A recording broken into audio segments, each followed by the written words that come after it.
ma tunnen end tavalise ja tähtsusetuna ning kahjuks seega nii alati jääb. Selles maailmas kõik on ajutine, isegi kui õnnestub olla kuningas üks päev. Liiga palju kõiki ja kõike, et suudaks mõista elu ning peatada aeg.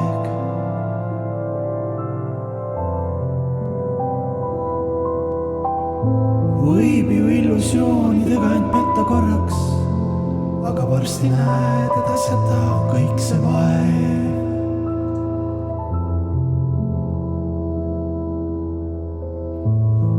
Kui ei ole sinu ja allikaga sügavat suhet, siis tuleb palvetada ja otsida seda viimast tõde ja seda puhast igavest tunnet viimases lootuses sügaval südames.